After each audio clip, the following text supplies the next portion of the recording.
Okay, obviously you got your unit here. This is it. After the tube's off, pull out your old module, get rid of it.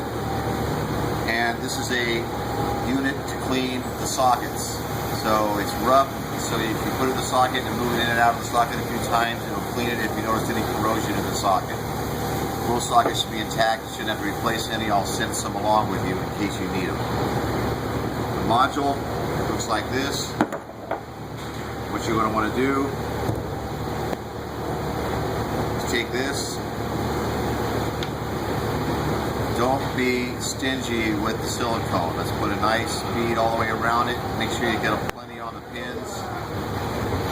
You know, I'd say about a good 1/4 inch or so on there. Take your flux brush, take a little bit of the silicone off of here, and then put it on the O-ring around the base of the fixture. That'll help it slide into the module better.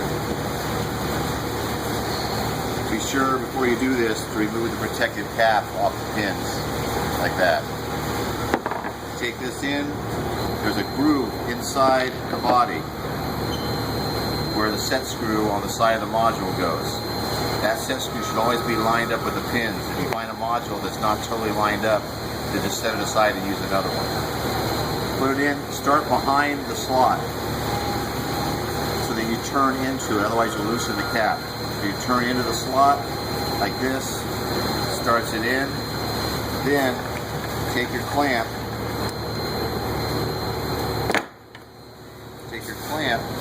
from the top, the wire sticking out. Hopefully it'll be easier for you than me. This will force the silicone into the module through the socket.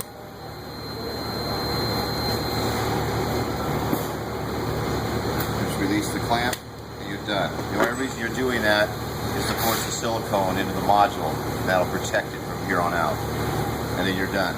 You put the tube back on. If you notice any of these that have the shrink tube inside, like you were mentioning, then just loosen up some of the screws, pull that shrink tube back out, and then sandwich it back down again and tighten your screws. The shrink tube should be sticking out on all the fixtures like that.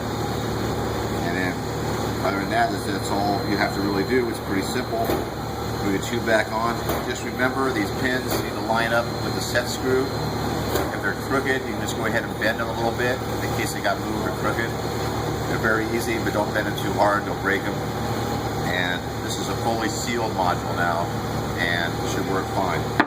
Any questions, give me a call. You've got my cell number, I'll include it in the email with this. I'll send everything you need, I'll give you your clamps, all the tools, and you should be good to go.